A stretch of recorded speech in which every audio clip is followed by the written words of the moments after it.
All right, guys, what's going on? Welcome in. So, man, there's so much happening in the world of football right now, right? We have all these different teams hiring their next head coach. We have teams filling out their staffs. We have the playoff games, the divisional round tomorrow, Senior Bowl next week.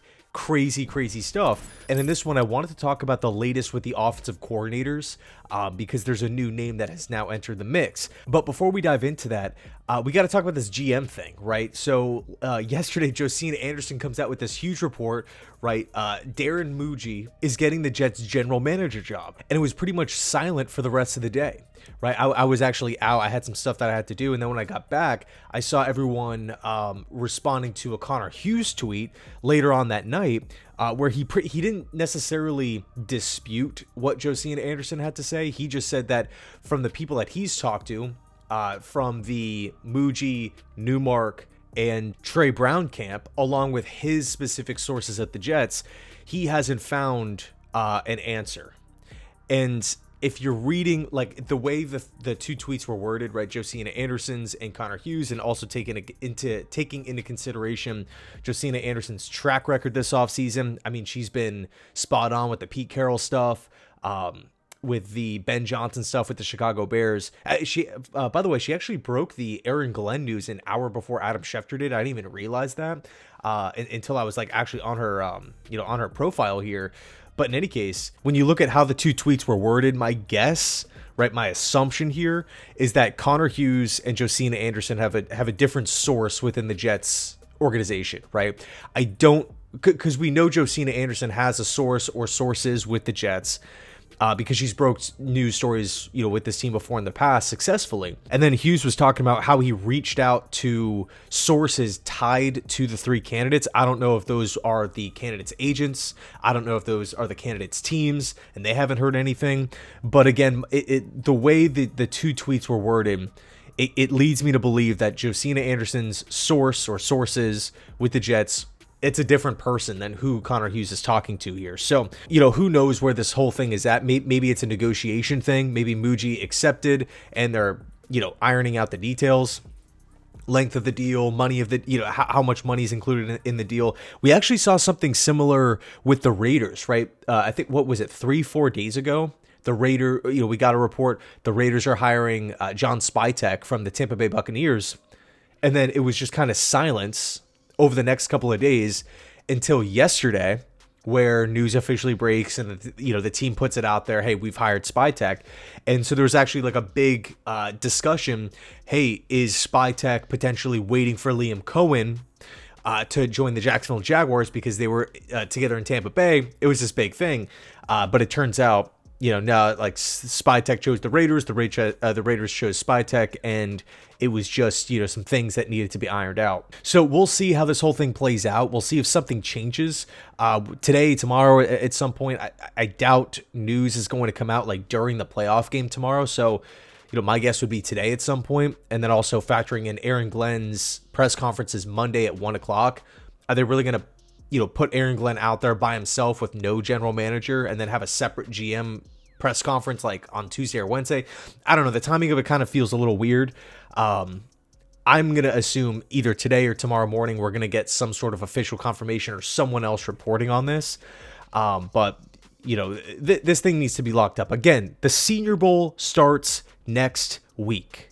A very important time as far as draft preparations, draft meetings, figuring out who would be, solid positions of need for your team that you want to specifically target in the draft. Now, of course, a lot of these GM, Darren Muji, all these different guys, they've done draft prep already on these guys, but this needs to be wrapped up so we can get down to the Senior Bowl and kind of have that be a smooth process, not be rushed or anything along those lines. But to shift away from that, let's look at the offensive coordinator position, because this is another massive talking point, right? Aaron Glenn, defensive mind, first-year head coach. We've been down this road before. What have been the mistakes of a Todd Bowles? What have been the mistakes of a Robert Saleh, right? Failure to establish a solidified offensive staff. We cannot let that happen again. That has to be an example for Aaron Glenn. So my assumption was, okay, veteran offensive mind, someone who's not going to be overwhelmed with potentially developing a quarterback, someone who's not going to be overwhelmed game planning for a defense or calling plays or installing an offense, someone who's maybe done it before. Maybe someone who Aaron Glenn has worked with before in the past, or someone that he's heard really, really good things about, right? Potentially a Joe Lombardi from the Denver Broncos, their offensive coordinator. Why would he choose the Jets? He would have more power, more responsibility, and possibly more pay. Maybe Pete Carmichael, maybe an Anthony Lynn, like a veteran offensive mind like that. But all the rumors surrounding this OC spot, they're all really young candidates. And to kind of go back to general manager real quick, Darren Muji is going to be a first-year GM. Let's say something falls through with that, and it's Lance Newmark, first-year GM. Trey Brown, first-year GM. So we're in a position where it's going to be first-year GM, first-year head coach, and potentially first-year offensive coordinator for a team that a lot of fans were like, hey, we need some experience here. We need to go get guys that have done this before. That might not be the most ideal situation. My take, I want the Jets to hire the best candidate, the most qualified candidate, the guy that you feel like can bring the best offense to the table. The three names that are continuing to pop up for the Jets OC job: Nick Caley from the LA Rams, tight ends coach / passing game coordinator. We have Klint Kubiak as well, and then Scott Turner.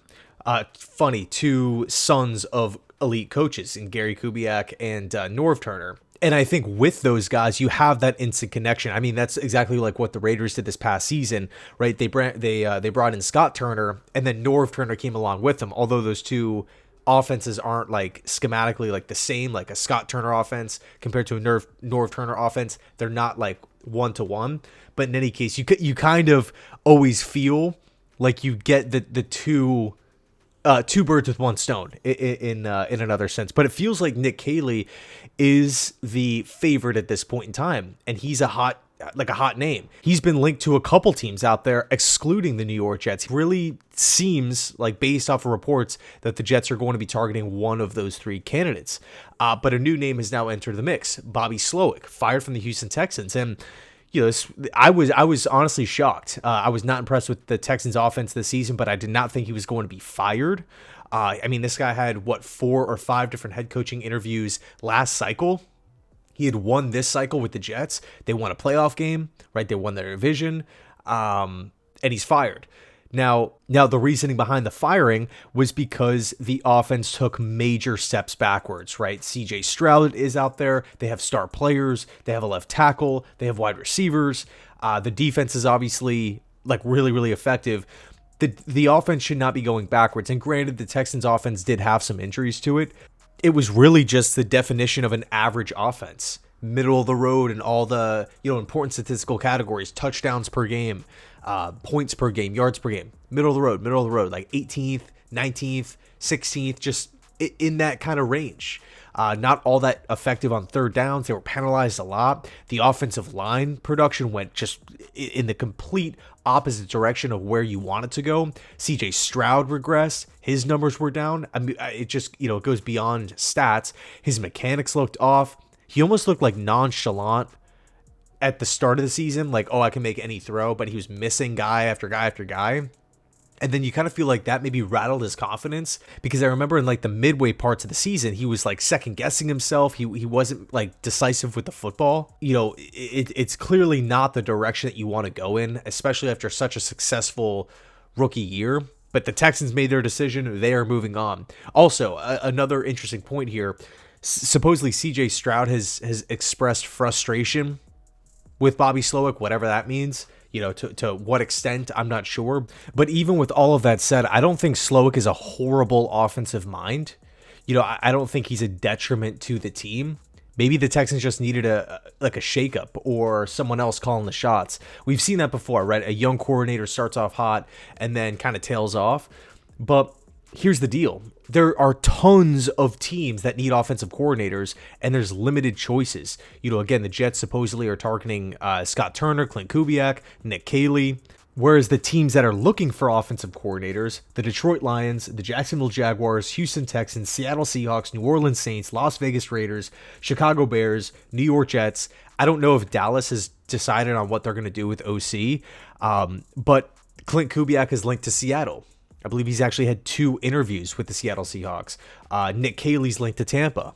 Caley all of a sudden is linked to Houston as well, right? Because they're now in the OC market. So it kind of feels like a game of musical chairs. And I do want the Jets to strike while the iron's hot and actually put together a formidable staff and go out and get the guys that you want, pay the money to go land the assistants that this team needs so desperately to shift away from the Hackett, the Downings, the Keith Carters and whatnot. I am just totally down for a fresh start, a new era of Jets offensive football. So out of these 4, Slowik, Caley, Kubiak, and Turner, let me know down below, who do you think, who's your number 1 out of these 4 candidates, or do you want the Jets to just go out of the box, right, and go after, a Joe Lombardi, try to go out and pluck someone from that Broncos staff or that Lions staff? We're seeing the Chicago Bears, Ben Johnson, take a lot of these different guys from Detroit staff. Randall L., I believe, just became assistant head coach over with the Chicago Bears. Does Aaron Glenn pluck talent away from Detroit? I have a hard time looking at the Lions as a team that's just going to allow all their assistants to leave and not promote anyone. I mean, they've been preparing to lose Ben Johnson for over a year. They've been same story with Aaron Glenn. So like you kind of feel like Detroit's they should be one step ahead of the game and have some options. But again, out of those 4, who are you thinking? Who would you take? Slowik obviously at one point in time was considered like the next like great offensive mind, like the whiz kid offensively. Kind of a funny story. Kubiak, Caley, and Slowik all run a very, very similar style of offense. So that's one thing that we do know, right, from Aaron Glenn's perspective. He knows what his offense wants to look like. It's a lot of this, these West Coast guys. And that's obviously something that we did with Mike LaFleur when he was here. Who wasn't all that impressive, but I definitely liked more than what we saw from, the Nathaniel Hackett regime, the Hackett offense here. So anyway, let me know your thoughts down below in the comment section. Do you even think that the Jets are going to have any interest in Slowik? And the reasoning behind this video, the Jets interviewed him to be head coach. Now, who knows how he finished, right? Maybe he was the worst interview out of the 15 or the however many coaches that the Jets interviewed, the 16 coaches. Maybe he was the worst. Maybe the Jets are like, we don't want any part of this guy because he was not brought back for a second interview. In fact, no one was outside of Aaron Glenn. It's going to be fascinating to see how this offensive staff is built and constructed. And of course, expect videos on all these different guys that are brought in. I cannot wait for it. I'm really, really excited. And let me know your thoughts. And as always, go Jets.